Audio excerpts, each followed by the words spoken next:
Hello, and welcome to my very first Advanced Wars by Web replay analysis. I'm Domo, aka Dhomochevsky. I can pretty much guarantee you haven't heard of me unless you've been around on the site for a very long time. I think I must have joined in 2005, back when Smack Cakes was ruling the roost, if anyone remembers him. Famously, the Smacky Cup, named after him. And I was very active on the site for many years, including running the Advanced Wars by Web Grand Tournament, which lasted easily over a year, and I was running it out of a Word document, like none of the kind of fancy site architecture we have nowadays. But yeah, I left in 2011, and after a long hiatus, I've come back. I've been back for probably about 18 months or so, 2 years now. Really just impressed by all of the fantastic work that's been going on in the community. In particular, the work from the dev team, fantastic work. The site looks so much slicker. There's just a whole load of little quality of life improvements that have just made things, especially after a big gap, you come back and you see the whole thing in one go. Really fantastic work, so huge hats off to them. And I've been inspired by some of the great content that's been created by people like Go7, Degis, Humita, Ilagatua, although I don't actually play Fog myself. And of course, Voice of Akasha, aka Hellraider, as he was known at the time, back when we used to play in like around 2008, that kind of time. And great to see him still teaching the young pups how to play. So I was inspired by them, and I thought I would do my own replay analysis because I really love the high-level analysis. That I find that very interesting. So yeah, here we are. So I'm going to follow a standard format of analyzing a game. I'll start by analyzing the map, then the CO choices, then the CO matchup itself, tiny little bit about my opponent, and then I'll get into the game. So this particular game is taken from the Amarriner Cup 3 Division 2 semi-finals. So we both got through the bracket stages, and then we've both won our quarterfinal game, and this is our semi-final game. Okay, so the map is called Delphinus by Elysezi. I'm not sure I pronounced that. But it's a great map. I really love this map. I'd never seen it before, although I gather it was part of the Global League a few years back before I rejoined. So it'll be interesting to see if my own analysis of the map has anything in common with the previous meta. But it's a really great map. I really like the whole structure. I like how the early game and the mid game and the late game / end game, they have different structures and different kind of textures to how the movements of the armies are naturally formed, or can naturally form. There are multiple ways this game could go. But I really like the distinct phases of this map. So just to get into looking at the map itself, the general setup is, as we see, 2 base here versus 1 base and an airport. You've also got a comm tower per side and a relatively exposed HQ, but not completely exposed, and I'll discuss that a little bit more later. One thing that's very important to know about this map is this black boat here is on top of a pipe seam, which is not immediately apparent when you first look at the map. I actually didn't realize this the first time I looked at it. But it is sitting on top of a pipe seam, which means if you want to bust through, you have to destroy the black boat and then the pipe seam. So typical artillery is going to take you 5 turns, although you can supplement that with, tank hits or mech hits from either side here if it's a mech, or a tank from here. But it's going to take you a lot longer than you might expect if you think it's just a black boat, which could be a game-losing blunder. So that's the thing to bear in mind. So a couple of things about the map. I can't remember the exact average income, but it's something like 20k. It's roughly mid-range. But because it's quite widely spaced out, you can see that it takes quite a while for infantry to capture around here, and there's a lot of slightly longer capture chains than it looks like. So you can't just go hop from there to there. There's a small chain there, and you can but you see you can't really chain all the way up to here, and it's slightly awkward. So from here, 1, 2, 3, 4, 5, 6, 7 to get to there. So there's a lot of little bits and bobs that take slightly longer than you'd expect. So generally speaking, you would get your income it comes in dribs and drabs as opposed to being kind of a wave.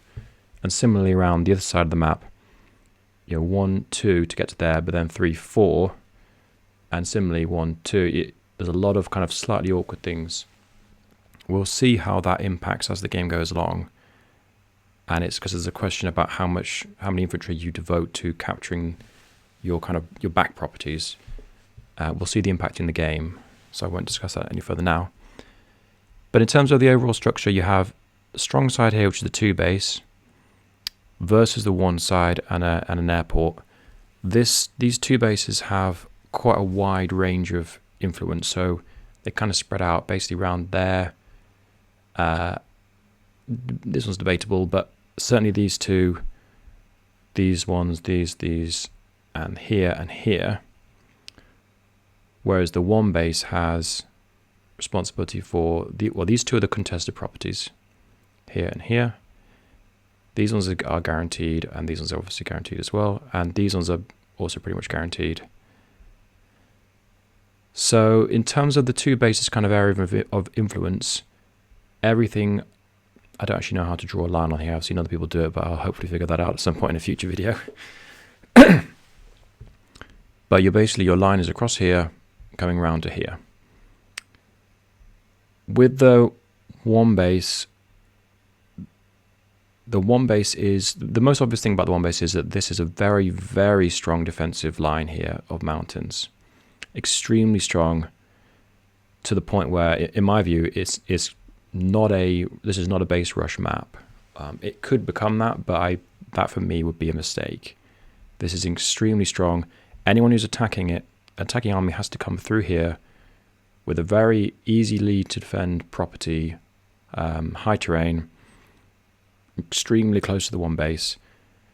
There isn't really any kind of way of attacking this unless you have overwhelming numbers, especially given there's an airport here within basically 1, 2, 3, 4, 5, 6. It can attack anything that can be attacking the base within 1 turn. And your own airport is over here, or depending on which side of the map you're on. Huge time to reinforce, and any AAs you've got are not going to be able to defend against that. They'd have to get around the mountains or around this side, which is extremely unlikely unless you have overwhelming numbers. I did look into, when I was prepping the map, I did look into how you would go about locking this base. You have options for artillery, which is the most obvious thing, and artillery are good on this map, as we'll see later on. If you were going to lock this base, you can put artillery basically here or here, which are both very, very weak terrain, or you can go here or here. So it looks like you have a number of options, but with the exception of this city, they're all extremely weak, and the danger or the challenge that the artillery have is that they're basically all within 1 mech turn, which they will be by definition because they're artillery. But because of the defensive terrain, an artillery put here or here can't be then defended by your own infantry unless you've managed to somehow get a load of them around here. Again, if you have overwhelming numbers, then maybe, but that's unlikely. So a single mech can basically take out the artillery within a couple of turns, or certainly do it very cost efficiently. And similarly here, these artillery are very difficult to defend. So I think theoretically it would be possible to lock the base, but you'd have to do it with at least 2 artillery, and you probably would need a 3rd as a backup because one of them is going to get smacked by a mech or a copter, which would be worth sacrificing. So for me, this at a decent level of play, it would be a mistake to try and force this. But what you can do, and we'll see this later in the game, is you can threaten to do that, even if you're not actually going to do that. And your opponent does have to slightly respond. There are also some very nice defensive positions for the defensive side if the 2 base does decide to go fully out. For example, an artillery spot here on this tile covers this city, and covers any attacking squares around here. It would also cover this artillery spot, both these artillery spots. So it's very difficult to get through that, basically. But because this is such a great defensive unit, a great defensive line, it would be a mistake to commit too many units on this weak side, because you don't really need them. Basically, you already have that very strong defensive line. So in terms of the capture side for the one base, because these are the two contested properties here, because of the distance from the bases, this is the most contested property, basically, long story short. This is the second most. It's easier for the one base to hold this because it can change from here, and it's 1, 2, 3, 4, 5, 6. It's easier for it to interrupt with the tank or even with infantry. This is much harder to defend. It's very awkward. Mechs are sort of semi-good here. They're strong in that they can kind of hop over there and then hop to there. But they're very weak on this tile here, so it's very easy for this to be a very dangerous tile for them to be on. If they can get beyond that, then that's fine.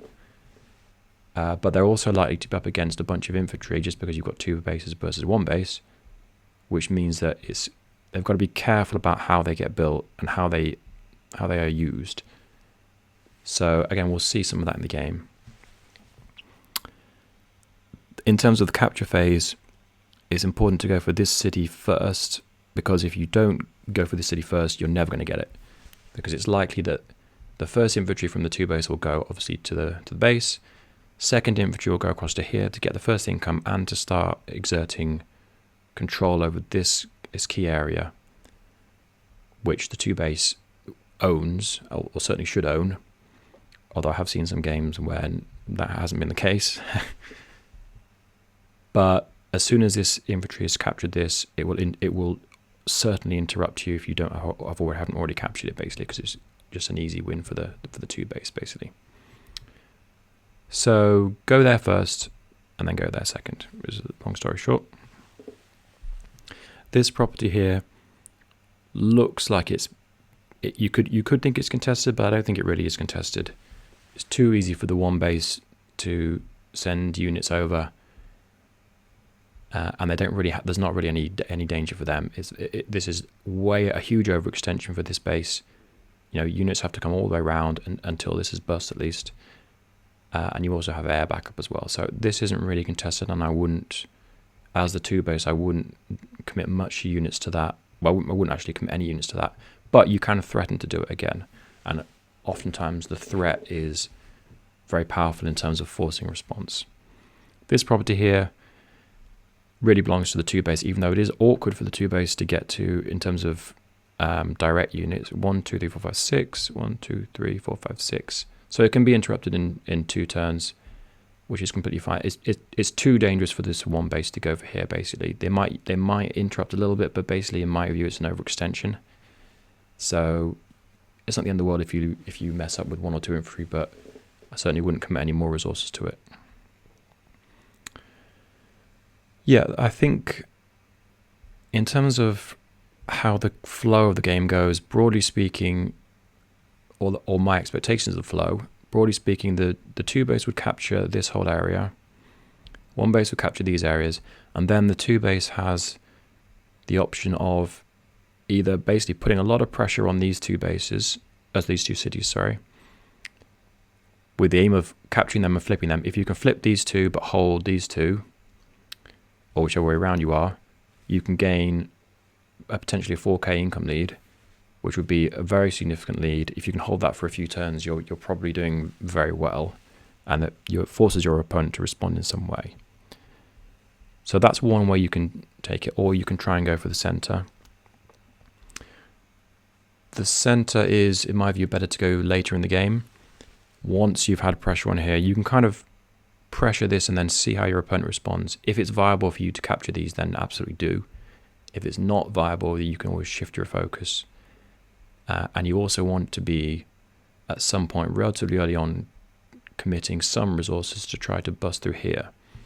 And the big reason, I don't think this is entirely immediately obvious as to why that's useful, because it feels like there aren't that many you can get round to the center here, 1, 2, 3, 4, 5, 6, and then you're in the center on the second turn with a tank. But here, 1, 2, 3, 4, 5, 6, you're in the center very quickly, so that helps. But there's not that much to fight over. There's basically only one other property. But there's a very important reason why you want to bust through this as soon as you can. It's just the area of control you have. So it extends your control down to around here, which guarantees this if your opponent is for some reason going for that, or for some reason they've committed a load of units onto their one base. But the main reason you want to be controlling the center here is to split your opponent's forces. If you're in the center around here and they're not, they have to basically come either around this way or around this way. But the big thing is, if you get an army here, you're threatening the HQ. Now, as I kind of briefly mentioned earlier, you don't really have... The HQ looks very exposed, but it's not actually that exposed, with the exception of if you're against Sami, which is true in this game, but in general that won't be the case. And the reason why is it looks like it's very close to, if you bust through here, 1, 2, 3, 4, 5, 6, 1, 2, 3, 4, 5, 6. You can get on there in 2 turns, so it is actually very close. But this would be 2 bases here versus one base, an airport, plus 2 bases. It's also quick for them to get around, if you see what I mean. So you essentially have 3 bases plus an airport versus 2 bases, and really it's only kind of 1 base because this backward base is a long way away. So there's a huge amount of resources that the multi-base can bring to defend the HQ, and there's not really a lot of individual cities on the way that you can kind of pick up to make that push worthwhile. But that's not the real advantage. The real advantage is putting the pressure on your opponent so that they have to respond, which means that they have to divert units away, and these units then essentially are sort of out of the game. It's kind of like the chess saying a knight on the rim is dim. We'll see how this plays out in the game as well, so I'm foreshadowing that a little bit, or quite a lot. But splitting your opponents, because they have to make a decision. Can they then go for the HQ in time? Probably not if you've already have a bunch of units here. So they're forced to respond and basically split their units and put them in weak positions. Of course, there's a danger of you overextending, but we'll see in the game how you don't have to overextend. You can just consolidate and you're basically in a strong position. Okay, now looking at the CO choices, this is a tier 3 game, but for some reason Sami has dropped into tier 3. I assume due to the previous the league games in meta. So it's tier 3 plus Sami are the choices. In terms of kind of my own selection was based on, first of all, I don't really like Drake. I don't like Storley CO, so that was a kind of rule out for me. Air units aren't particularly strong on this map. They're really more defensive. It's a huge amount of time for them to get over to an attacking position, which would be around about here. If you're coming from this side of the map, you'd have to go do. That's a lot of moves. They're still useful, and you still need a couple of them in terms of copters, or battle copters specifically. But they're not the most overpowered on this map, and they have some flexibility. But once this pipe scene is bust, an AA can very, very easily control these areas, and then the copters become relatively weak. So air units aren't overwhelmingly strong, which would act in Drake's favour. But for me, you're better to focus on more aggressive day-to-day powers. But that's partly because that's the playstyle I prefer as well. But that's the choice I would go with, mainly because you have these 2 very contested properties, some contested properties in the middle, and there's a big chance of a brawl in the middle, and there's some useful terrain and little bits and bobs like these little silos. But your focus would be on my approach would be to focus on getting the contested properties, and the best way to do that is have that day-to-day advantage. There's also, at least in the games I've seen, not really that much power build-up, or it's a lot slower, partly I think because, as I mentioned earlier, it takes a while to build up your income because of the distances from the properties, and partly because a lot of the play is positional, and the one base shouldn't be overextending itself out here, for example. Although again, I've seen some games where that's not the case, but so your powers may be slightly less than you'd expect. So that would incline you towards a day-to-day CO. In terms of picking from the options, the three options I was picking from were Lash, Andy, and Sami. I did consider Lash because with Kindle out of the picture, Lash is much better, and there are some nice the contested properties are you're fighting over cities basically, and there's some little extras like this little forest here. There's a few little extras. There's a forest there and a forest there against these cities. It's not amazing. It's okay. There are some little nice bonuses, like if you put an artillery here, you can lock down this city as the defending one base, for example. In theory, you could put an artillery here, which is a perfect spot for defending both those cities, but it's very difficult to defend on three sides, which makes it, again, very awkward to hold. So there's some benefits of Lash, but Sami has there's a lot of infantry on the map basically. You've got three bases, and you kind of mid-range and slightly lower range at the start income. So you've got a lot of infantry floating around. You also have infantry relatively near the action. Now this central base here can send infantry and mechs both this way, which it should do at the start, but also this way quite easily.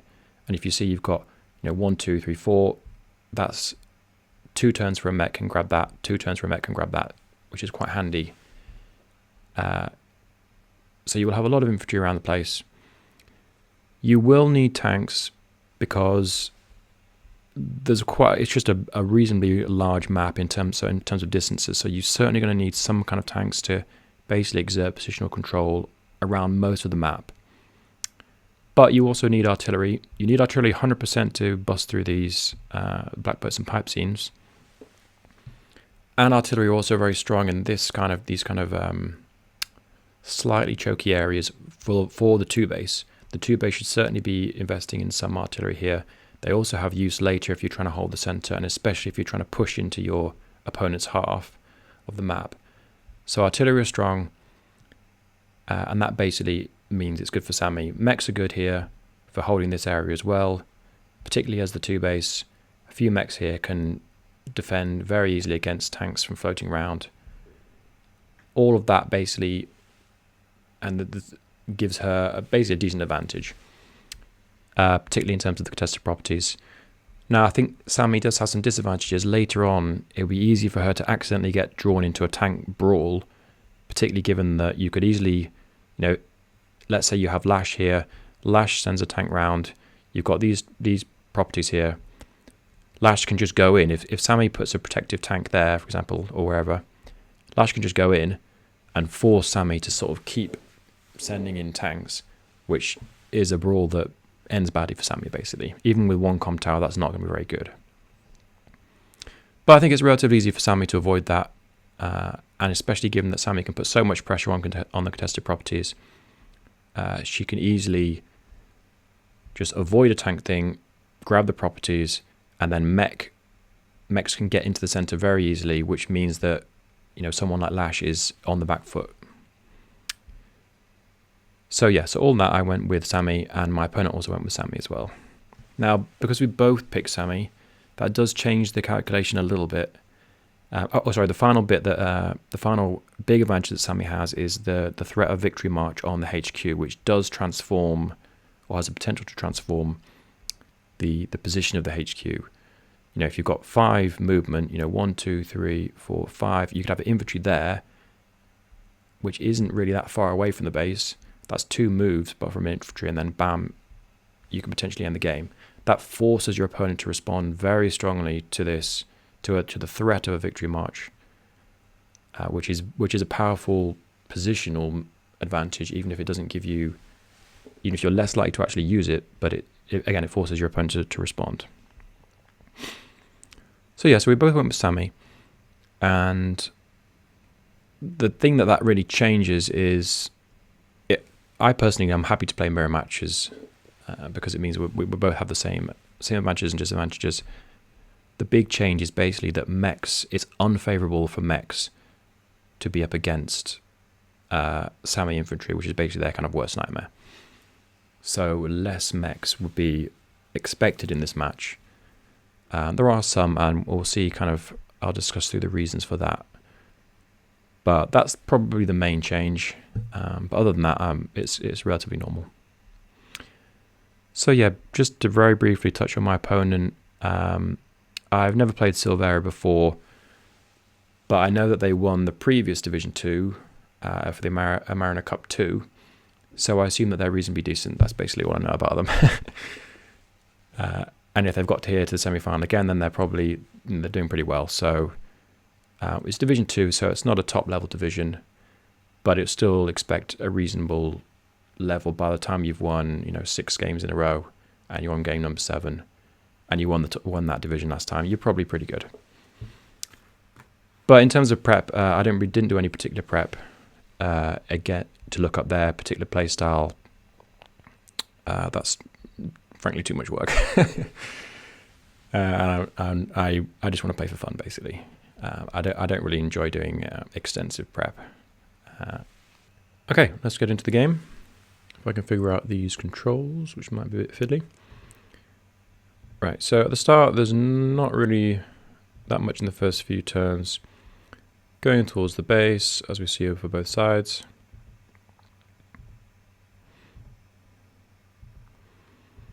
The main first decision is, where does this infantry go? And as I've mentioned earlier, we're going for the contestant property. The second infantry will go around here, and the same will be true for me.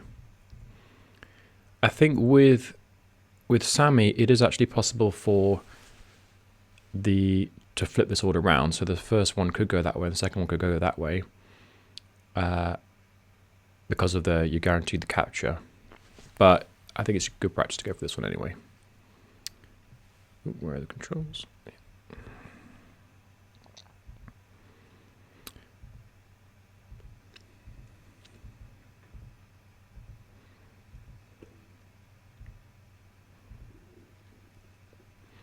And you follow up just so that you have if this one does interrupt, you have the potential to kill it.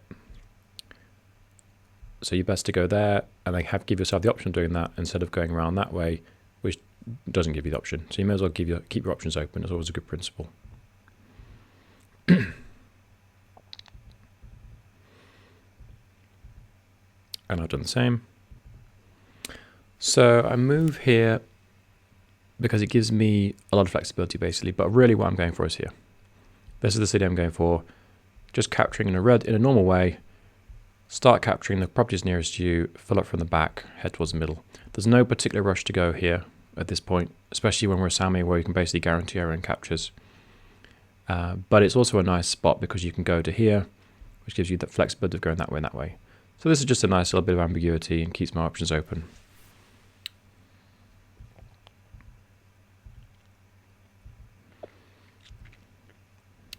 Again, we're capturing the bases, capturing the cities. We're going for here, which will change to here. Yeah, it's pretty much what you'd expect from the start. And a similar kind of mirror move. If in doubt, you can mirror your opponent's move in case they spring something on you, basically.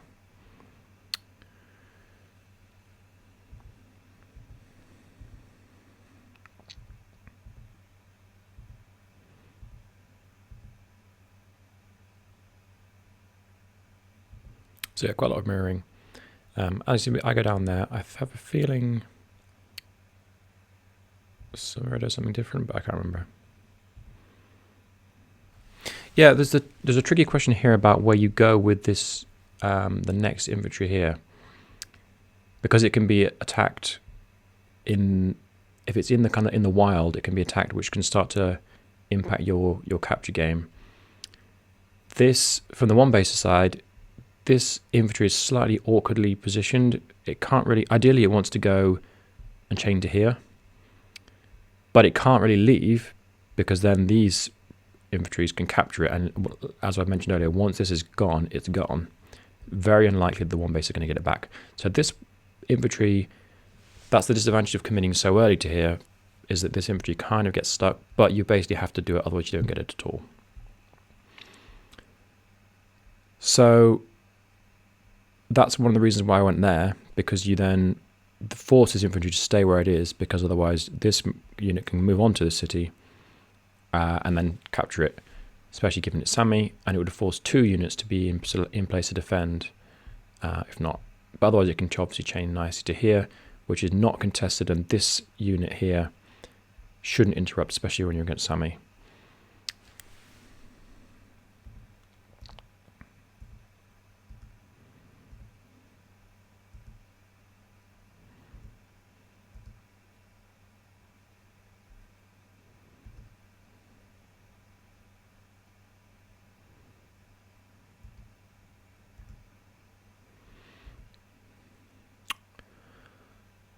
So yeah, some similar principles here. Because these 2 infantry are covering each other, it's fine. But there is a potential for me to attack straight off the back, because the Sami attack will do a reasonable amount of damage. I would likely lose the infantry, or at least or be on 1 HP, but it would interrupt the capture game. And given that this infantry isn't doing anything, there is some advantage to doing that. But I think you're likely to lose the unit, and overall it's probably not worth doing. But it is a risk that you need to consider. Silvera goes for the middle, the spot that I mentioned earlier, which gives you the ambiguity of going both ways. In my view, that's not the right move, because there's no need to commit to the centre at the moment, and once you've committed to the centre, there isn't really anywhere for the infantry to go, especially if it goes here. It's not realistically going to capture this, because it's easy for this one to get on there. It can try and go to there, but again, it's slightly awkward, and you still haven't captured this. You have to start capturing your back stuff so that your units all arrive near the front of the round about the same time. So I think this is in my view, is a mistake, and we'll see how that kind of compounds. What's the income? So the first tank goes here. The one thing I forgot to mention earlier actually is, and this is a very, very important principle for the 2 base, if you see, it looks like this tank is a lot more central because it's in the center, but in fact it's not. And the reason is, if you see 1, 2, 3, 4, 5, 6 to there from the top base, 1, 2, 3, 4, 5, 6, it's exactly the same. If the unit is moving to the left, then it's exactly the same distance from both bases. If it's moving to the right, it is a slight difference. If you see 1, 2, 3, 4, 5, 6 gets to there from the upper base, 1, 2, 3, 4, 5, 6. So it is a difference if you're moving to the center, but at the start of the game, you're not going to be doing that. Basically, there's no reason for your tanks to go to the center, because they're going to be defending against nothing. So you won't really gain any positional advantage from that. This is where the action is. So if the key principle is, and it's not necessarily in place in this particular turn, but if you're building tanks and infantry, which you're likely to be for quite a while, the tank should be built up here, the infantry should be built here, because the infantry is then in the center and it can actually do stuff. If the infantry is up here, it takes ages to get anywhere. That's not the true for this particular turn, because the infantry does have a job. It needs to go and capture these. You also need some infantry going over here. So you do need infantry over here at the start. So this is a completely fine move. And it's a tank on the strong side. Again, completely legitimate. So this is completely fine, but later on, it's worth bearing that in mind. I've seen people do this, make this mistake in other games.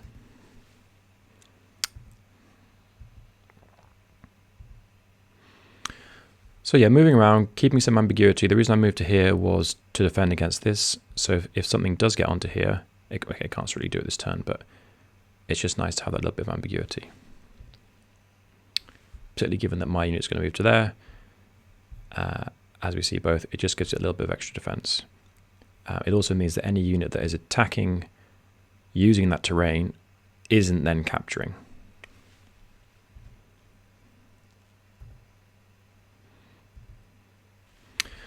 So I'm just following the basic principles of just capturing the base, capturing the cities around me, which is the most important thing at the start of the game.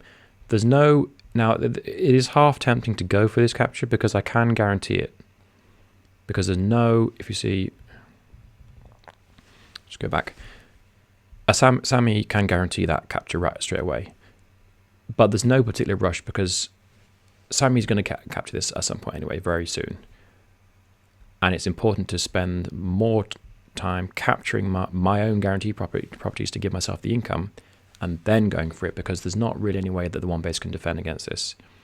So I may as well have both, instead of, if I go here, yes, I get this nice flip, but then I have to go backwards, which takes a long time and slows me down a lot. So that's why I didn't go for that, even though it is actually guaranteed for Sami.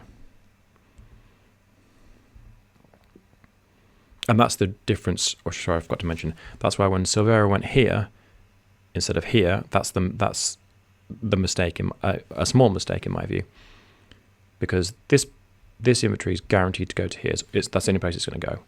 So it may as well be there, so it can defend against, if my unit had moved on to here, the double hit, if you see from here, if Silvera's unit goes on here, I can double hit and kill if it starts capturing, whereas Silvera doesn't have the option of doing that. Now, again, it's not really, it's only a very minor thing, but it's a thing to be aware of. The reason I moved on to this river tile is to stop being attacked by this, because there's no real defense for this infantry, even though it's right next to the base, but there's nothing really that can cover it. So if I moved here, for example, or even onto here, onto this forest, yes, it has better terrain, but an attack from there with no other backup is a losing attack for me, and it interrupts my capture phase. And it's worthwhile for this infantry to do that, or likely worthwhile, because currently there's nothing threatening to capture this city, because my only other option would be down here. So I've had to kind of do a slightly awkward move, but it does defend against losing the number of turns on the capture game. And I follow my own principle of building a tank at the back. Because I already have this infantry coming out, it is an option to build another infantry to go across here, but I'm already going to send this one round to do that. So now my infantry are in the center, which gives them a lot more pressure over here.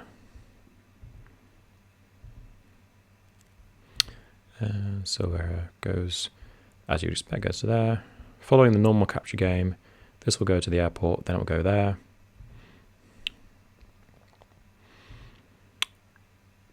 Yeah, infantry moves back to there, which is sensible.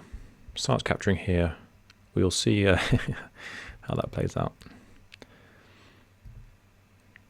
Tank comes around, goes for the centre early on, but again, I don't think there's any particular reason for that, or any particular advantage to that. There is an advantage to going for this property next. The reason is that for the one base would love to have captured this city and then chain to this city, well, sort of half chain to it. But if there's an infantry over here, it blocks that route. So at the moment, I don't have, if Silvera captures that and I don't go for there, that infantry can go across to there and then on there. And that's another reason why it's important for me to avoid getting smacked on this city, on this forest. If I move my infantry to the forest, this infantry comes in, hits it, slows down this capture, and also means that this can get both of those, and this one is awkward to get. You only get it later on normally. So you don't want to allow your opponent to get this one for free, basically. They will get it, it's their city, but slow them down.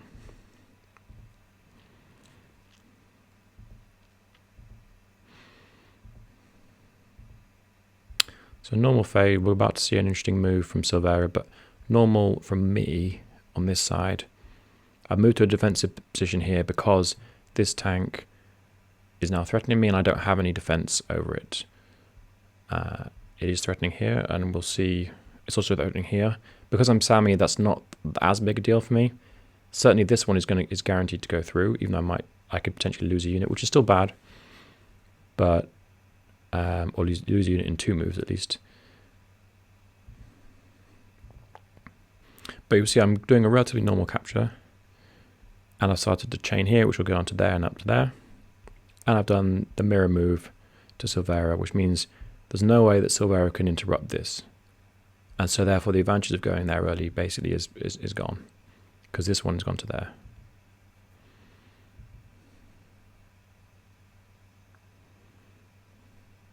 So the tanks on the strong side start to exert positional control over this area, which the 2 base needs to have, and should have relatively automatically. But you do have to have the tanks to go there. At this stage, I was considering going for an early artillery, which I would love to get to start busting through this, but you're giving up a lot of tempo to do that.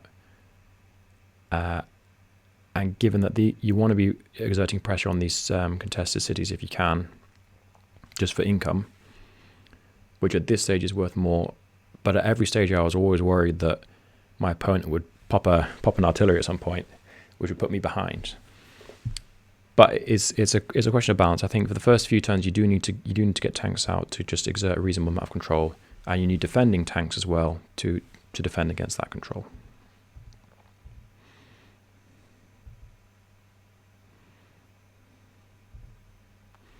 So here we see Silvera do an attack and interrupt their own capture to go for this contested property. This is a questionable move. In my view, it's not a good move. It looks appealing, and it looks like, yep, you've already won a contested property, fantastic. But because of the core principles of capturing your own stuff and then moving in, you've lost a huge amount of tempo. And we'll see how long it takes to capture this city. Because this inventory now is going to be going for one of those two. That's its only option. Well, I can go for there. But if you've gone for here, then there's not much point in having done that. So this is, for me, is a questionable move.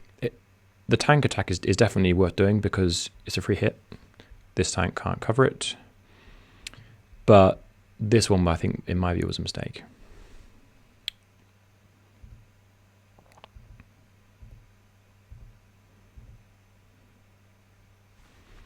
This move is, I really don't understand this move at all.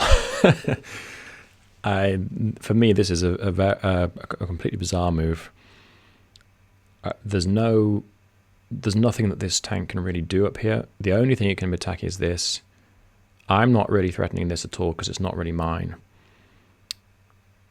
So, and it's very easy for me to cover this tank with my own tank, and now this tank has free hits basically. So I don't really understand the point of this move.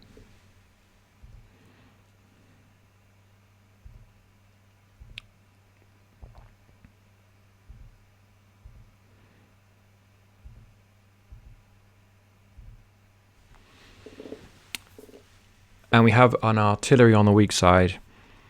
There are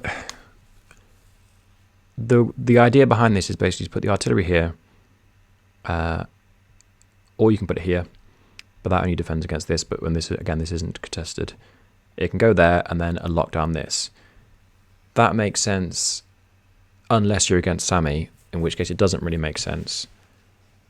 And especially it's on the weak side. I think that's not necessarily a full blunder, but it's getting towards one. So I was very happy to see this artillery appear. We'll see how it plays out, but there's a lot of commitment into the weak side, which isn't going to give much of a return, basically. So my capture game is basically just continue as you'd expect. Started this capture chain. You'll see here that I've captured this one and I've started this chain already. But this one is completely empty. There's no one even within one turn of capturing. And there's no one anywhere near any of these stock. This one is. But if it goes for this, then it has to avoid this, which means that this is going to get left.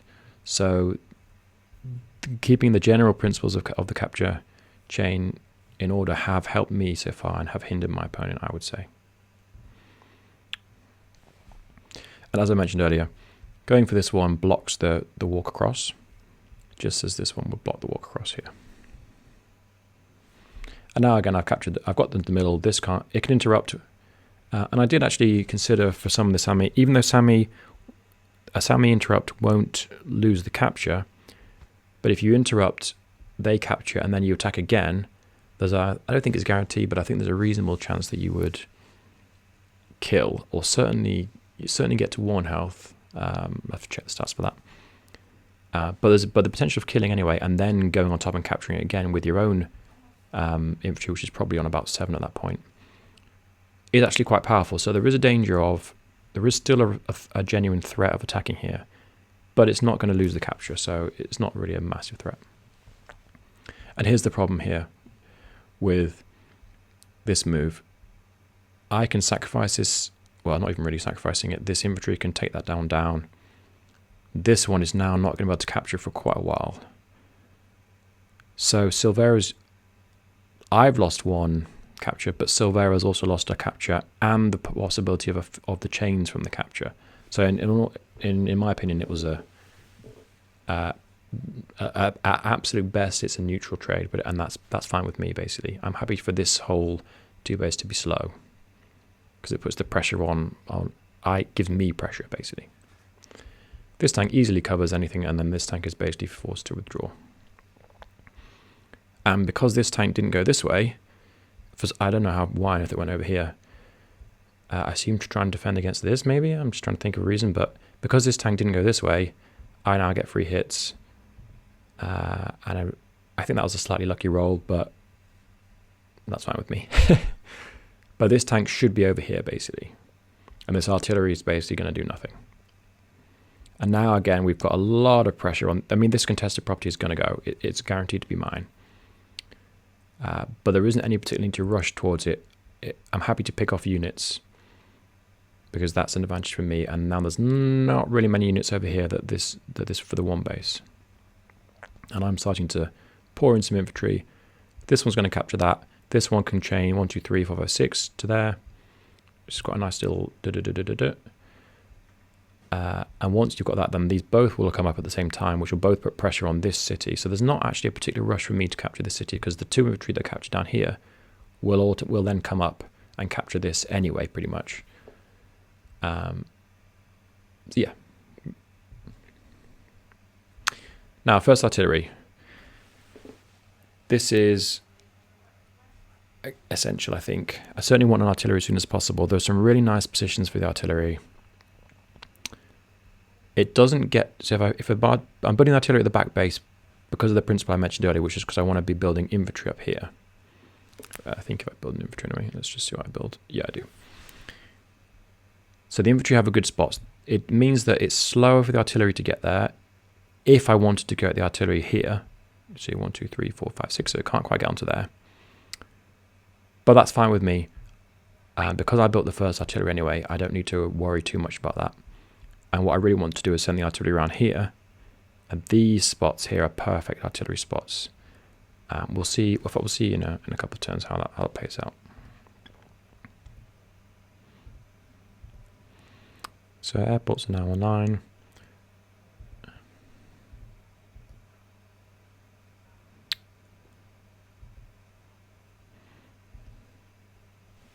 Yeah, so Silvera does go this way, which abandons this, which means that this infantry is going to be capturing it.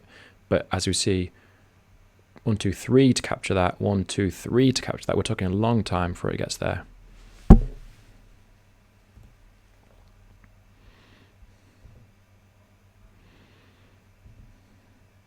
Yeah, and defensive spot here. So in theory it's protecting against it, but it isn't really, because it's Sami basically. If it was a different CO, then that would be a solid move, and I'd probably be in favour of that. I'd probably be doing it myself, in fact.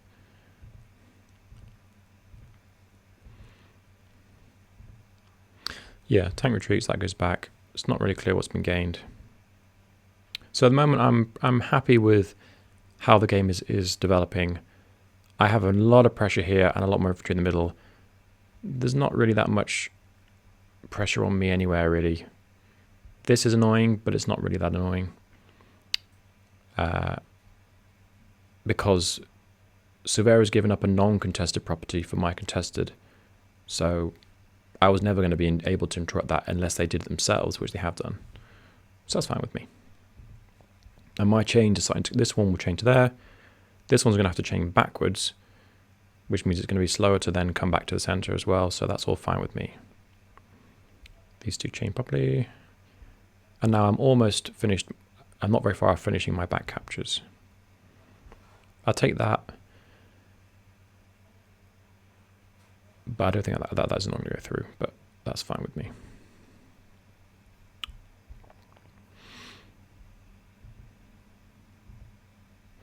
Yeah, so here I don't go for this because that will take me out. And I don't need it at the moment because these ones are going to come through and grab that anyway. let's just take it gently, take the easy win, which is this. There's no way that can be interrupted. I keep pressure on here, which is still threatening to go for this in one turn. This tank now just gives a little bit more positional ambiguity. And also 1, 2, 3, 4, 5, 6 blocks this infantry from getting to here. So I'm not really threatening to capture this myself. But because this tank, we see this tank has moved to there originally, then moved back for some, I think just to cover this basically, 1, 2, 3, 4, 5, 6, which is completely reasonable. But now there's no tank defending against this, so this can't actually go for that because it can be interrupted by the tank. Or it can do if you overload the tank by going this way, but there's nothing for the one base to do on this side, so there's no danger for the tank. You could, in theory, put the tank back, 1, 2, 3, 4, 5, 6, and you could try and then threaten to, if I interrupt with my tank, you interrupt with mine. So that's an option as well. But if you do move the tank over there, then you run the risk of me busting through this infantry and then attacking this artillery. So it's not a lot of not great choices, basically, especially given that I've got a lot of infantry around here. Yeah, and I'm doing the same thing here. So both of these are threatening to interrupt this, which will kill it. And I'm just being a little bit annoying and just threatening this. There is no real threat here, as I kind of mentioned at the start, but it just looks annoying. And it means that this base has to keep at least at least 2 infantry around here because I'm Sami, which is just annoying. It's just an annoyance, basically. Artillery's coming in. Another artillery. I'm chaining these artillery because these are a very strong spot for artillery. It can defend and attack these contested properties and hold them very easily. And at the same time, they can bust through here. We'll see how that works in a second. But they're very powerful, and as I said, it takes multiple artillery hits, 2 for the black bloat, 2 plus a mech or a tank for the pipe seam. So the more I'm going to need a number of artillery, basically. Cool. And I'm being a little bit defensive around here because it's easier for these to be killed without any comeback. As we see on here, it's very difficult for a tank here to kind of actively defend everything.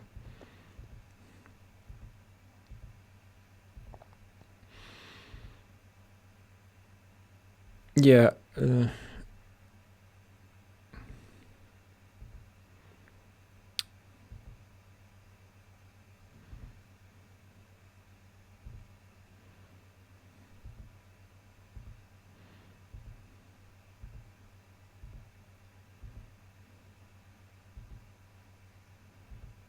Okay.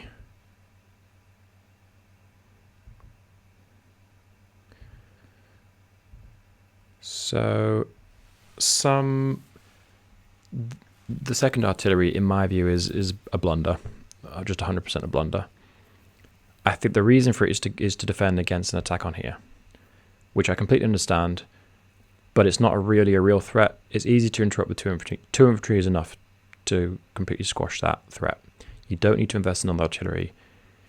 It will go there, which will defend against that. Any attack here, and if I bust through here and I attack that with a tank, for example, then that can cover it. It can cover that. But these are not really real threats.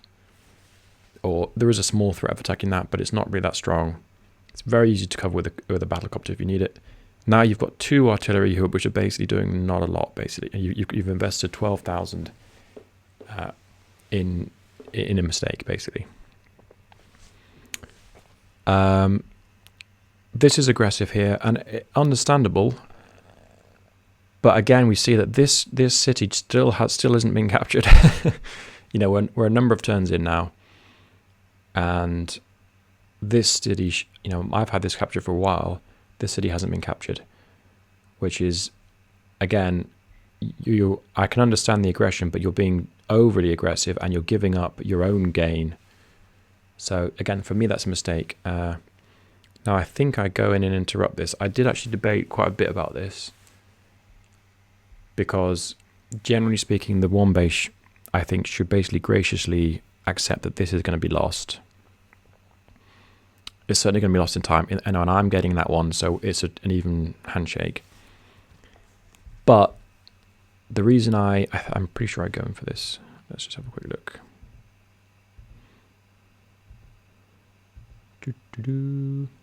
Yes, okay, I'll talk about this first a little bit. I do go in here. I can easily get this now. That can attack the infantry, but you need another hit on the infantry to make it viable. So I just need to make sure that that isn't possible, and I think I can do that very easily with the tank. Yeah. So now it's guaranteed capture, basically. And now, once there's a guaranteed capture, there's no way the one base is getting that back, which means that both of these artillery are now a total waste.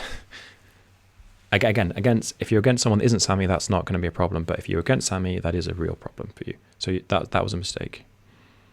And this artillery is now already in position, in a great position. If I hadn't already captured this city, this is a great spot to put a lot of pressure on the city.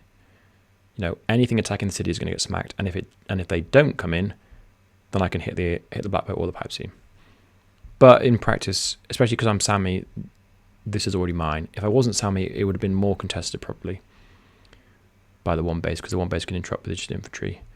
But as in this particular case, that's not the case. And the second artillery can come around and sit there. It could also sit there, but it's better not to sit there because infantry can chain onto there. So it can sit there. They can cover each other. They can pop off at the black boat and the pipe seam.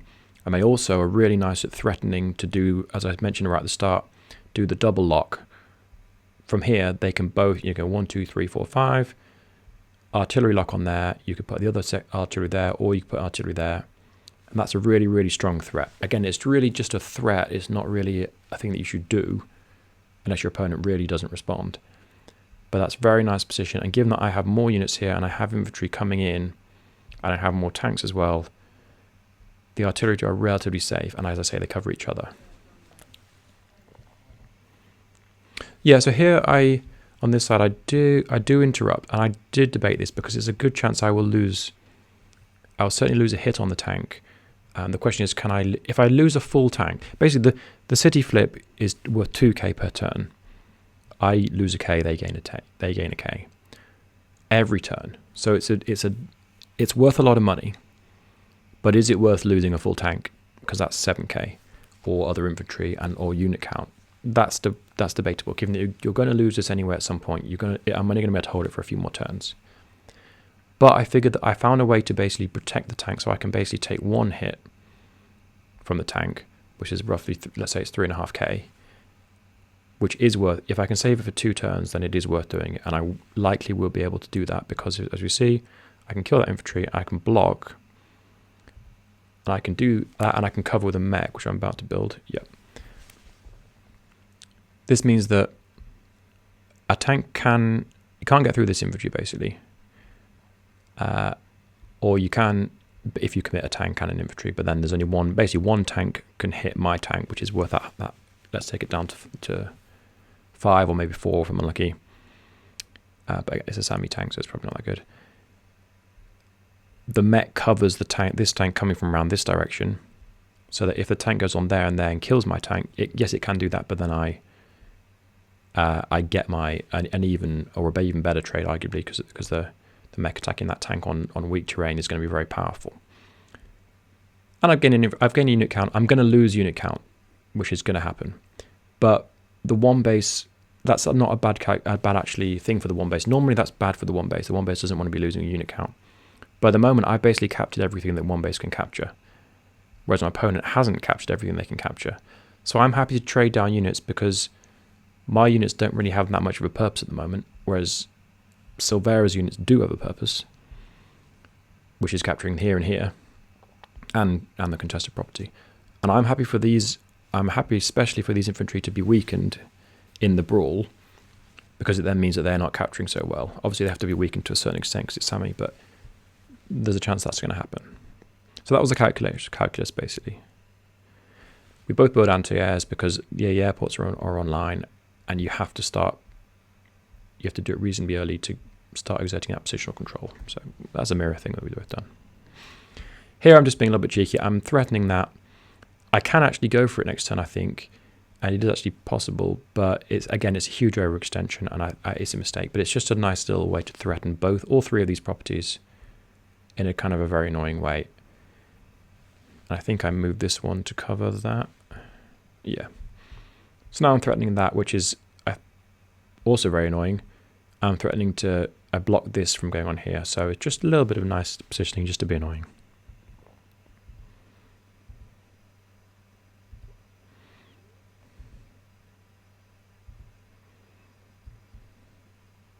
Yeah, so I do lose the tank hit, but because the tank's on the city, my opponent can't start capturing, so it's going to be another 2 turns to capture. So I've gained a decent amount of income from that trade already. That's a positive trade for me.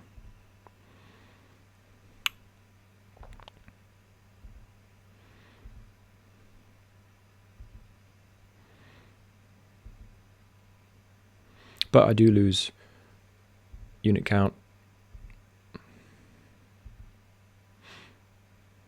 We see this one still hasn't been captured yet and isn't being threatened to be either.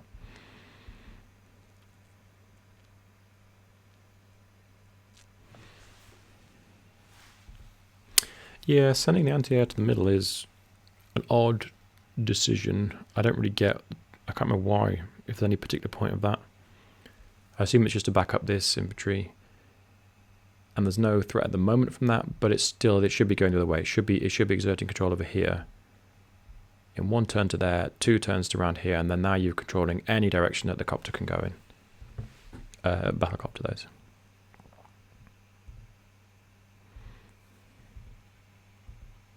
Capture, capture, capture. So, yeah, now my income is, well, we can see that there's a significant difference in income. I'll just finish this turn. Yeah, basically what I'm doing here is the reason, again, I'm sacrificing another unit, but now that's on 3, that's not going to be capturing anything for a while. This is on 4, it's not going to be capturing anything for a while. And it's, if you see, the other units are a long way out of position. This one is going to get that. But if you want to be threatening that, none of these are going to be threatening it for a while. 1, 2, 3, 4, 5, 6, 7, 8, 9. It's like 3, that's 3 plus then another turn to capture. Again, each of these turns is worth 2k. So these are great trades for me, even if I lose units, because again, there's not really any way for this base to threaten through here. So it is a balance, because I don't want to lose too many units, but there isn't really an army that's threatening me around here. And again, this may look quite like an odd decision. The reason for this is, again, this capture is going to go through, but it means that that's now on 7, which means if that starts threatening that, 1 hit can take it down below the level I need it to, instead of needing 2 hits. So I'm considering that as a future trade. And also because there's nothing that can attack these mechs anymore, because these infantry are all so low. Now it's finally a safe terrain for mechs to come out, because previously it wasn't safe. If you see over here, infantry. If Silvera built some mechs around here, I have a lot of infantry that can basically threaten them. So they basically would have to stay very defensive. There's a temporary window here where I can use mechs. It's not going to be that long because these infantry will start to gain and catch up in the middle. But at the moment, all I need to do is just push back some of these tanks. So that's completely fine for me. And I don't mind investing a small amounts of money here anyway, particularly as powers are, well, they're not really anywhere near, but they're not going to be that far away. And the threat of the power gives the tanks, pause for thought.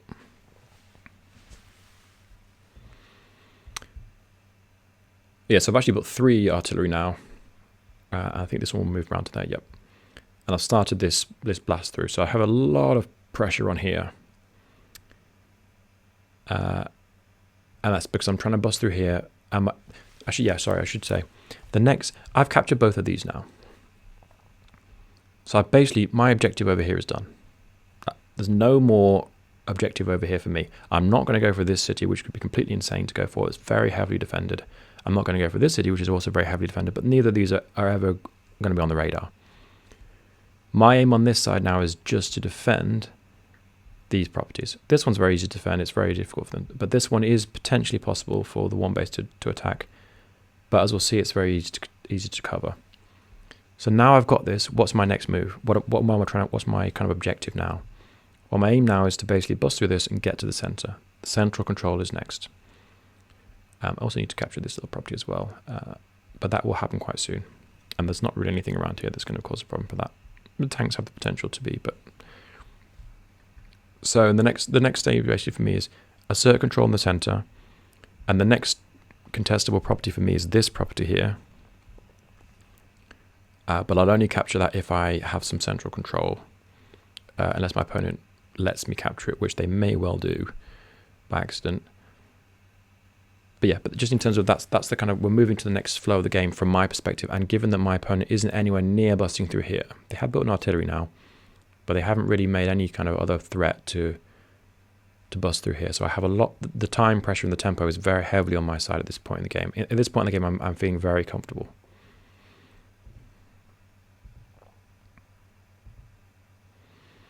Yeah, and I'm able to just completely move back. There's no infantry threatening to capture this now, so I don't need to worry about it this turn at all. This will be killed by the artillery, but that's an acceptable loss for me. And my units are starting to swing. We see we're swinging round towards the center, and we're putting a lot of pressure over here now because everything is basically done over here, which means that all of these units, as we see, are basically out of position. The two artillery are basically completely useless, or they're not completely useless, but because they do exert pressure on here. But a lot of units are basically just sitting there. I pull back a little bit from the AA, and I build my first mech here, and that's basically to start busting through the pipe seam, I think, and also because it's nice, it can cover a lot of these things quite easily.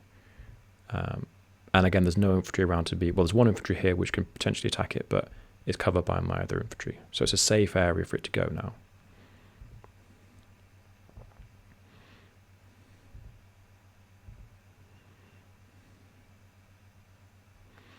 Yeah, so again, if we look at the income, because I've got these flips, and I've still held my one here, I'm a long way ahead on the income, like a long way. And my opponent still hasn't captured. This is again the challenge of the capture game. And if you don't invest enough, I think another infantry should have invested here, early doors to go to here, like I did, and then there and there. This infantry captures that one. And that way you just have I feel like there's been at least sort of probably 7k just left on the table, which is a huge disadvantage basically, because you definitely need that money.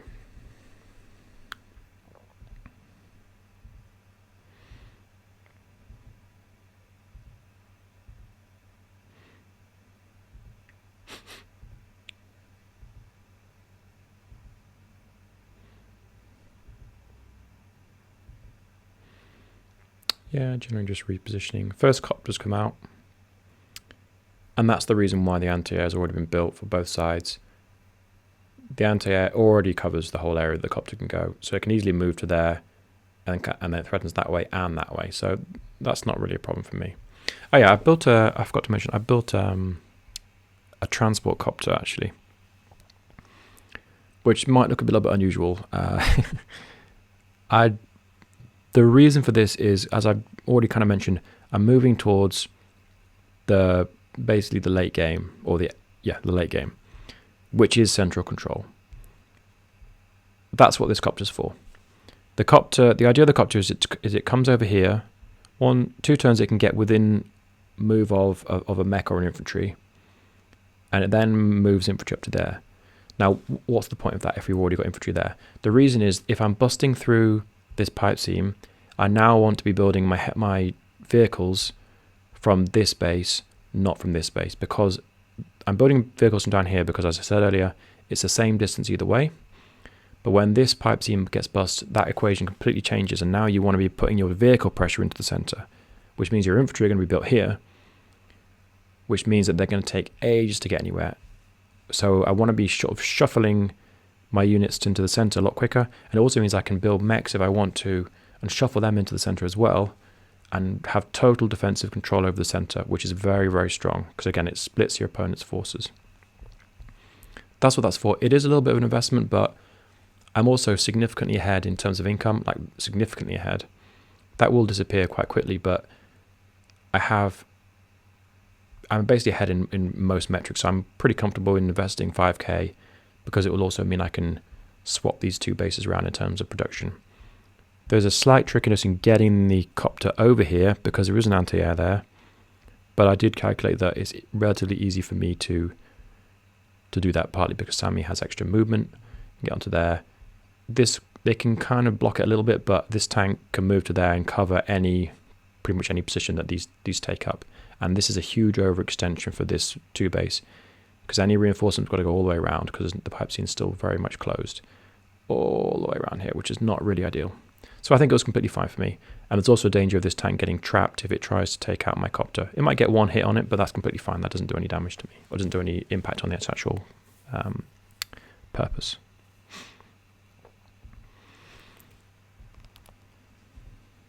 What's happening here? Infantry up there. Yeah, so again, that tank should be built up there. These infantry should all be being built now down here now. Now that this has been, all the capture stuff has been done, or pretty much. All the infantry should be being built here. This is a mistake as well, and that's giving me a lot of tempo for free, basically, which is fine with me, but not necessarily good for my opponent. And again, so we see this city here still empty. We're on day 11. It'll get captured in 2 turns it'll be captured on day 13, but that's the 5-5 had my equivalent city for a long time now. Comtower's finally in play. Boom. Yeah, so this tank comes around, and the reason for that is to cover the move of the copter, which will be soon enough. So the reason I move this artillery here instead of attack that is because I have a lot of tempo on attacking this, and I want to capture this city basically. This one's in play. There's not really anything that can interrupt it, but what can happen is this tank can just park on there, which is a completely reasonable move. I probably wouldn't attack it with my tank because it'd be on terrible terrain, and that would just slow me down quite a bit basically. So the point of this is just to defend against that basically. Force that tank off there. This captures it, and it basically is a guaranteed capture. And I don't need it because these two can easily bust through that next turn with the mech as well. So I'm not in any particular rush for that. I think it can, yeah, 55. So I'm 1 hit plus the mech, or I can even do 2 hits from that if I absolutely need to. But there's no particular reason for that. Boom. How much does the mech do? Yeah, okay.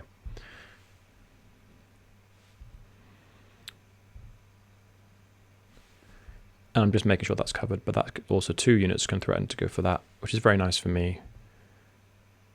Helicopter comes in. Oh, it goes even further now. I clicked on it, but whatever. And I can cheekily grab this now because there's only 1 unit here, and this has moved too far away. This isn't really my property, but if you're going to give it me for free, then I'll certainly take it. And there's no real... This can't really interrupt.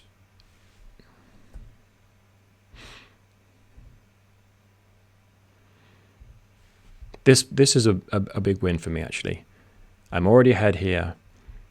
This is the next main contested, and these ones with this kind of little group around here.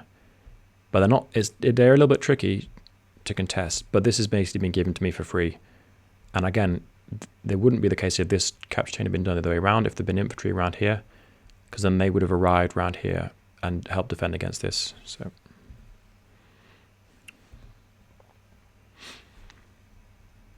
there was some calculation about the positioning over here, because it is possible, I think, for the artillery, the anti-air, I think, to bust through and then bust through here, which was a little bit dangerous. I think that might happen next go, but I can't remember. We'll see what happens there. But basically, I'm swinging my units round. They're heading towards the center. This is easily covered. Any infantry that goes on here can easily be killed. I'm feeling very, very comfortable. My units are swinging around both ways. This is going to be busted through. Things can start flowing through there. In my view, the game is pretty much already over at this point, but we keep playing. But we'll see how the positions kind of develop. And now I can finally build a tank up here, because this will now be free. And as I said, I can build a mech here, because this can go to there. The mech can then hop in. I built a copter as well because my opponent has a copter and I want a copter. It also threatens this tank. It's not actually necessary to threaten the tank because this will escape either way. There isn't really any way it can be captured. But there's a lot of pressure coming on over here, and I have given up a lot of units to interrupt this capture, which I think was worth it. But I do need to improve my unit count over here. And I need to be careful because, as we'll see, it's possible to attack through here or around here. There's not really any danger going through, but it just helps kind of ward away some units and give me back a little bit of positional control. Yeah, so see, this city still, again, I'm beating the same drum again, but this city still hasn't been captured. We're on day 12, and in terms of income, there's a big income cap. I mean, a lot of that's because I flipped these properties, but that one certainly should have been captured. That one certainly should have been captured. It's free money on the table, basically. Yeah, and this is the kind of a tragic story of these artillery, basically. They're kind of sitting out of position doing nothing, and they won't be able to do anything for the rest of the game, which is kind of sad, really.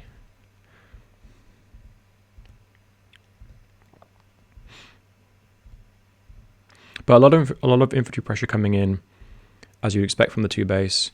This artillery finally gets in position to attack this, and as I mentioned earlier, it can threaten this very nicely. It's a great position if you are attacking this contested property, and it's pretty much impossible for me to interrupt this without losing a lot of units now. So it's a very nice spot. But again, this 4 infantry isn't going to do much. It's going to be very slow, and it can be interrupted.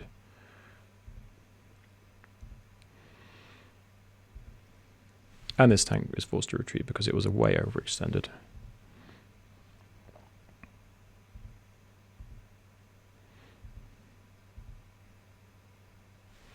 So finally, probably for the first time, apart from the first turn, tank built in the correct place. Obviously, the vibes I was sending out got through eventually. But this is a very nice flip for me. Well, not flip, but a very nice capture for me. I haven't captured mine yet, but I will be capturing it this turn, or I will start capturing this turn. Yeah, interrupt there.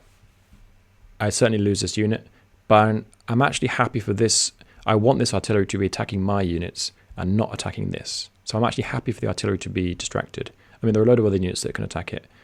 Well, there aren't really actually a load of other units. It's only really these 2 directs that can attack that, which they can do with some impunity, but they need to be careful of mechs, and we are near enough powers that's a real potential. Yeah, move that on there. And now I'm already threatening to capture this property, and my units are and now I have, this can now, okay, the pipe seam will bust in a second, which will go through here. I have 1, 2, 3, 4 tanks and 3 artillery heading towards the middle.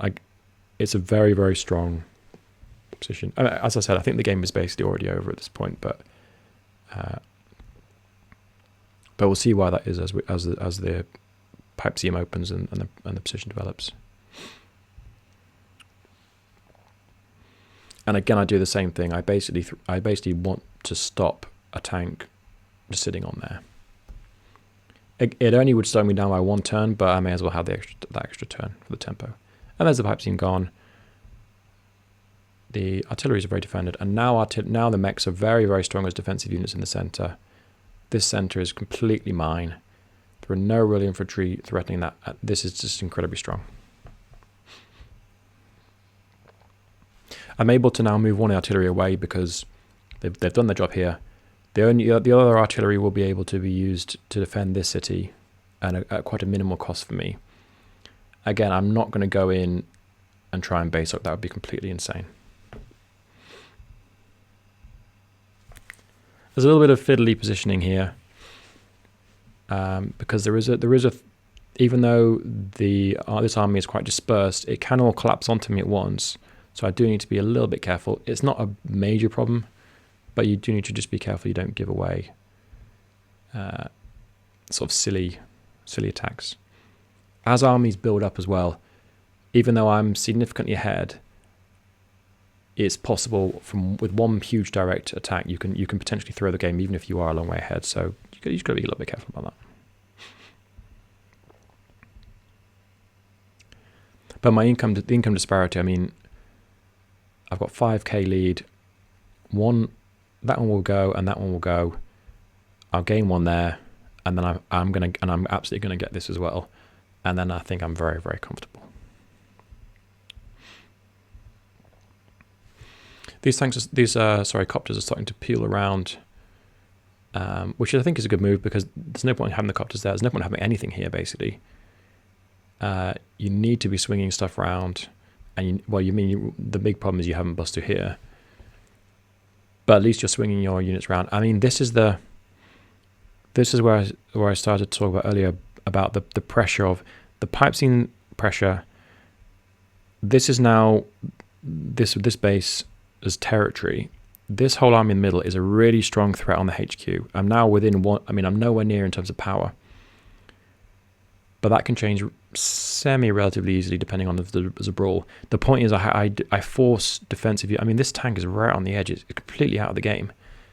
Arguably, it's better than it was over there, but you're having to units are having to come here into the middle, which becomes a very awkward and out of position thing. Whereas this 2 base wants to be combining its army and forcing a big threat here, but currently there's a load of infantry, but not really that much. It's not really that much pressure on me, basically. And again, I'm happy to lose this contested property because I've had these ones for a while now. But this is the real strength of being in the center.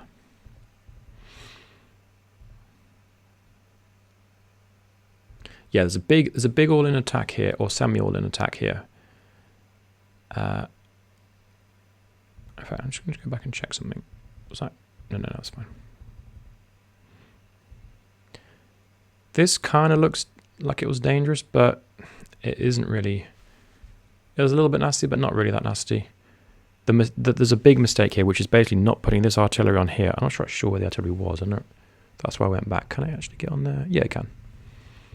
If this artillery was on there, now I would have a problem because it's covering my city, which means I'm slightly forced off the city. So that actually would be a genuine threat for me. And it would even potentially be possible to threaten this city with a Sami unit. Again, I think it's a huge overextension, and I think it would be a mistake, but it is at least a threat. Whereas currently this artillery isn't really. Yes, it's threatening the defense of that, but this is going to get a free pop. I'm happy to brawl a little bit here because, as I say, this base doesn't really have anything else to do. So I'm happy for it to brawl, especially if I can start using mechs. Which again are tricky because a lot of infantry around, but I don't really mind a brawl because this is distracting this base whilst I gain the center, and the center is a much, much bigger prize. And as I also said, the artillery is now, this is the real prize actually. The artillery has moved away from attacking the black bow, which is what it should be doing all the time. It should not even really be attacking me at all. It should only be attacking the black bow and then the pipe seam. Because now, I mean, again, the game is already over because I've got a huge tempo advantage. But in theory, that's what it should be doing. Because if you can open this up, then now we even the equilibrium in the middle. It's a big all-in, which looks nasty, but again, it's not really that nasty. I mean, it is nasty in terms of I've lost some units and there's not much counterplay. But it's not. You're attacking across a heavy defensive terrain. It's just it's a mistake, basically.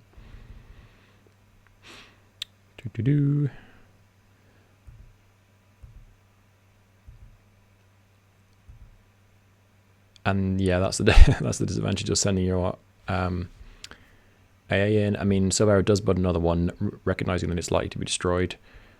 But now this copter has free reign for a little bit, and this attack immediately collapses. Basically, there's now no threat on here. So you've given up your only hope of victory, which is basically busting through here, for no obvious gain. And you should really be going for this property as well. This is your primary target. You've already got this one. Your only target is this contested property. Sorry, I'm banging this drum a lot, but this is how it looks to me. And the center there's no pressure on the center now. I've gained that for free, and we're 100% game over. Now here I kind of get a little bit cheeky. Basically once I've got this property here, my objective in the center is to hold this one, which is under threat because there's a lot of infantry around here. And the next contested property is actually this one. This is a kind of a stretch target. It's not really necessary. I wouldn't normally be going for this unless I had such a strong position. But because I do, and because I have a bunch of artillery as well, that this artillery is going to go that way. These artillery will come into the center. I actually have the option of slightly locking this base. It's not a real lock because I've only got one artillery, and I'm within 1 turn of a mech as well, because there's no defensive line there. But it's just nice to have. I mean, it is arguably an overextension, but it's awkward to deal with, and it just adds a little bit of pressure here as well. So I was happy to do it, but I was also happy to withdraw if my opponent came up with a very powerful response, because it's not really a necessary move for me. Teacup comes into play. It kind of doesn't really do anything at this point in the game because it's already ahead. But if this pipe scene had been broken and there was a big brawl here, having mechs come into the center would be very powerful for me, because vehicles would be coming out of here, or most likely they wouldn't be coming out of here. So the infantry would be a lot slower, so the mechs would be a lot more powerful, if that makes sense. And now both mechs can cover each other. Again, they don't really need to at this point, but there's a nice position.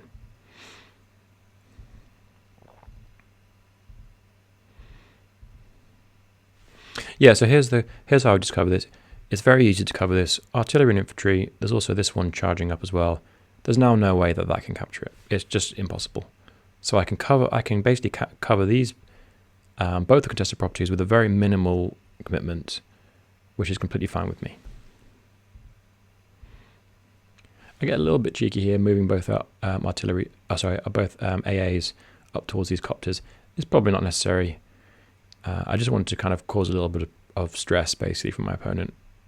I probably should have kept one a little bit further back, but it's not really any danger because the tank, if we see, can't actually reach. So it's fine.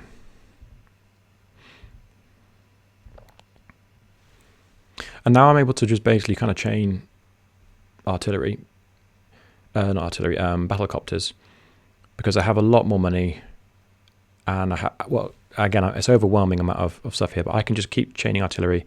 It forces AAs to come out, which works for me because I have more tanks around the place anyway. So yeah, and at this point I'm really just consolidating. There's no need for me to put too much pressure.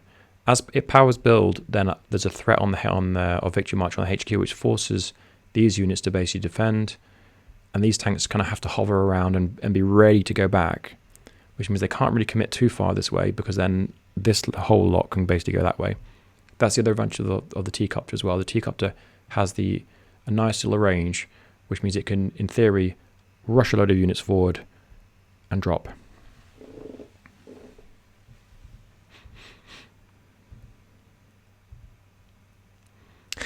For day 14, we finally get these properties. Way.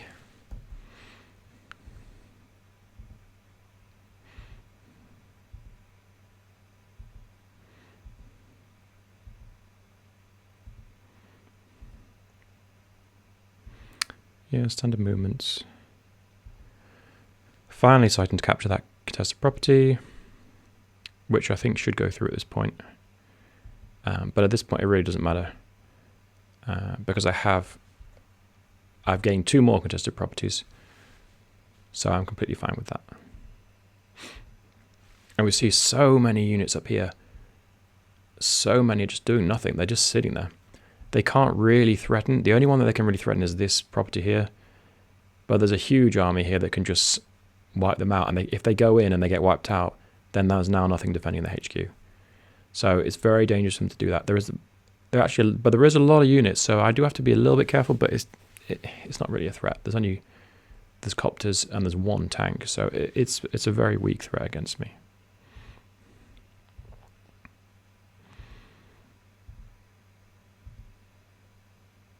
Yeah, and we see a mech, and that's the disadvantage of putting this there. It's easy to cover because this infantry can go to there. I think there's a reasonable response.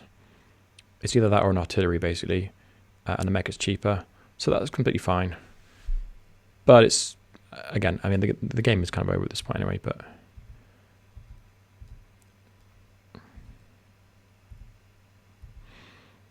So I do attack because I'm happy for this to be tied up. in a little bit of a brawl. I'm happy, and I can stick another artillery there as well, so it's covered twice. I'm happy for this to brawl because I have the artillery. I can build more artillery. I just delay this base, and also I'm getting, if I can get a little bit of unit count by popping away at this, that's fine with me. My real objective is this, but it is, again, it's a stretch target. There's a huge army here, very big army here, and it would be very easy to just accidentally blunder all of my units. So I need to be very careful. I do fiddle around a bit with positioning, as we'll see. I went for a relatively conservative positioning because, again, the pressure isn't on me at the moment. The pressure is all on my opponent. Nice little boost bit actually doesn't really give me any advantage.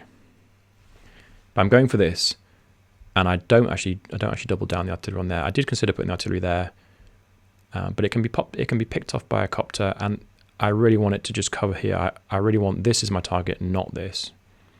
I did actually consider, not this turn, but later on, I actually considered whether I would bust through the pipe seam, which has probably never happened before. But if I had a victory march and I was the one who bust through the pipe seam, because I can delete this black boat myself, I can bust through the pipe seam with these artillery and the mech, and then I could victory march the base, which would be an absolutely lovely move. It's extremely unlikely to happen. It didn't happen in this game, but it would be a lovely move. What I'm doing here is basically I'm just starting to chain around here. The lovely thing about this positioning for me is that now the one base comes back to life, basically, because now I have basically 2 bases plus 1 base plus airport all funneling into this area, and I'm against 2 bases because the 1 base and the airport are a long way away. So now it's worth me building heavy units from this base again, because they can chain in, and they actually get to here, I think, at the same speed or even slightly quicker as the 2 base. That's a really bad thing for the 2 base side, because you basically unlocked this base. This base is now useful, and I can start building heavy units, which is, it's very dangerous. The artillery is just, the reason for the artillery is I'm following up this. I'm expecting to lose one of these artilleries to either a mech or an artillery or even a copter strike. So I want a replacement, and I've got plenty of tanks. I don't really need more tanks, and I can chain my tanks from here as well, which is much quicker. Here it takes, I think, would take more than like 1, 2, 3, 4, 5, 6. 1, 2, 3, 4, 5, 6. Okay, 2 onto there, but 1, 2, 3, 5, 6. 1, 2, 3, 4, 5, 6. So this is a much better way to have tanks because it covers the actual fighting. Because I want to be capturing this. Again, this is a stretch target. I don't really need it, but it's a nice to have.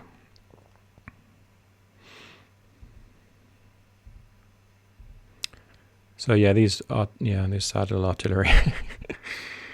They don't know what to do. They're trying their best. Yeah, we're rejigging. We finally captured that little property, which is nice. But again, because I've already got these 2, I'm still 4K ahead, which is plenty. I don't need any more. And you can see the unit value is just huge. And because I'm the one who's gaining a 4 every turn, I don't need to do anything, basically. If you're winning, just maintain what you're doing. You can keep the pressure on, but you're not the one who needs to make a big change. Your opponent needs to make the change.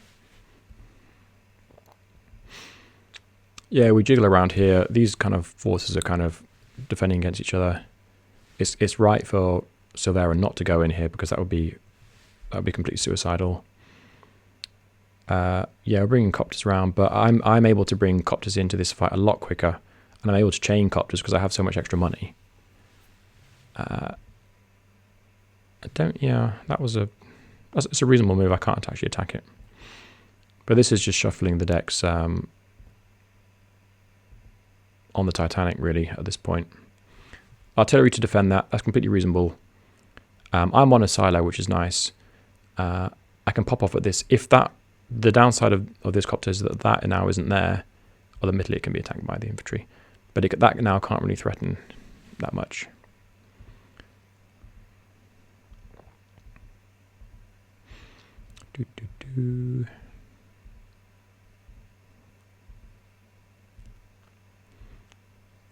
Yeah, and again, a load of units out of battle place. Less, I mean, there's a whole huge army here, a lot of units which are just doing nothing. I mean, I think once you've lost the center, it's very difficult to know what they could do, really. You'd have to kind of filter them all the way around. I mean, arguably you could build a transport copter and start shuffling them around. Obviously, you run the risk of victory marches now. Again, it's not really that near, but it is still a threat when Sami, if all of these units are going that way. I did consider, for a couple of turns, I've considered building a Neo. Because again, I have a big income lead, and Silvera wouldn't be able to respond that turn. So it'd have to be the turn after. Well, unless they combine some units, to be fair. But basically, they can't really respond. The reason I didn't for the last few turns is that it's just not really needed. I have a huge... I mean, the real advantage with the Neo, what I'll be intending to do is probably build it here, swing it to the center, and then swing it north towards the HQ. If I needed to force a HQ victory, that's how I would do it. I'd basically start chaining Neos, and I'd get the probably transport copter and just trying to like blast a way through. But again, you got to be careful because you're against all of the bases and the airport if you do that. And now you do start to bring in the one base back into the game as well. So you've got to be careful when you're doing that. But there's no particular need because I have total control of the center. I can just sit there. I can put pressure here. I can put pressure here. I don't need to extend myself over to here. One other thing, actually, as I kind of mentioned at the start, at least in this game, we haven't really had that much brawls. So our powers are pretty low, given that it's day 15 and we're only about 4 stars powered. That's not really a lot, which is a good reason for a day-to-day CO like Sami. So just a thing to be aware of. Other games may well be a lot more brawly, but in this particular game, it hasn't gone that way. A lot more positional. But we're near the end now. So I do finally go for this contested one, and I think I just move all my units to basically defend against that. A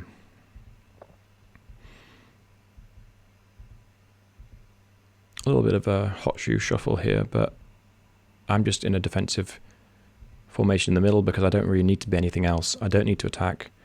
I'm moving things this way. I just need to have enough coverage of this. And within, it's possible for Silvera to do what's it called, double time onto here. But that's what this artillery is covering basically. Although it can easily be interrupted by this. But I think there's a few sort of potential options for like a tank to go there and block the way through, but it's not really very strong. So it's not a particular worry.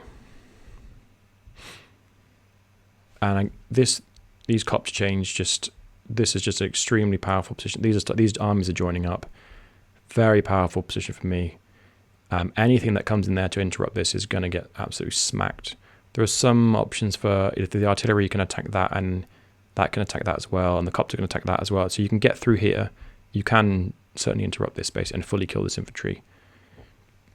But 1, 2, 3, 4, 5, 6. The AAs are out of range of these copters, and there is potential for a sort of a bit of a brawl there, but overall it's going to favour me.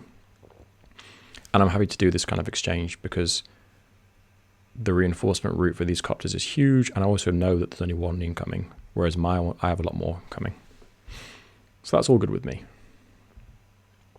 And I do build a Neo. I built it here because the fighting's over here, and as I've just showed, 1, 2 turns to here, and because there's no response this turn, this Neo would then have total positional control over here, which would just basically, it wouldn't end the fighting here, but it would pretty much end it. So I basically get that. The other option is it can actually even go this way. Because these are very weak, it would then threaten to allow a bust through to hit an artillery, for example. And at that point, it would also be uncontested in this area as well. So it's extremely dangerous. I did consider building it over here, but it's slightly slower to get to there, as I said. So there's no particular need at the moment. But if I was going to chain Neos, which I probably would after this turn, if the game went on much longer, then that's probably where I build them from. But I think the game is about to end soon enough. Not doing any moves, so I'm assuming that means that the game ends. Not sure I'm seeing any resign, but yeah, I think basically Silvera resigns at this point. So yeah, that's the game. Yeah, I mean, I think basically in terms of the overall play, it's the capture game probably gave me about 6 or 7k of extra income at least. Certainly there are a few properties here that were uncontested or weren't captured for a while. These two. The fighting over here was just done slightly too rushed, which meant that this was left empty, and I was able to kind of keep Silvera off balance here, which I shouldn't have been able to do, but I was able to do, which helped me. And then the big other thing is busting through the pipe seam. You have to bust the pipe seam. You don't necessarily need all 3 artillery, but that's one way of doing it. It would depend what CO you were as well. But you can see that as soon as you've gone through there, an army that sweeps into the center has so much power. It threatens the HQ, and it threatens this direction as well. It splits your opponent's army. It forces them to go on the defensive to defend the HQ, otherwise it's an instant loss. And because they go on the defensive, they don't have as much attack, which means that you can either just sort of sit in the center, or you can go for you can do what I did, which is you can artillery lock the little base here, or you can go for this contested property, which then brings into play this one base. It's just too powerful, basically. I don't think there's any response to it. So if your opponent is going for the artilleries to blast through this, you must respond in kind, basically. At least that's my view. If you were both busting through at the similar times, it would be quite an interesting kind of standoff in the middle. You'd probably have a kind of awkward line like this. Maybe even, I don't know how that would play out. It'd be quite tricky. But definitely, whoever gets the early pressure here and is threatening the HQ has a huge advantage. And also, you don't want to be putting too many units on your one side, your one base side, that are going to be sitting out for the rest of the game, like these ones here. If you had maybe, ideally you would just get rid of one of these artillery and put an infantry in place. If you had tanks, they have the potential to move around, but they're probably not going to do that. It's not necessary to build the artillery at all. Put those resources into your 2 base, definitely. Yeah, cool. Well, thanks for watching if you've made it this far, and then I'm very impressed. That was my first ever replay analysis, so I'm sure there are a load of technical issues with it and so forth, but we'll go from there. I'll try and work out how to draw little things on the screen as well at some point. If anyone knows, let me know in the comments. Yeah, cool. All right. Yeah, catch you soon. Bye.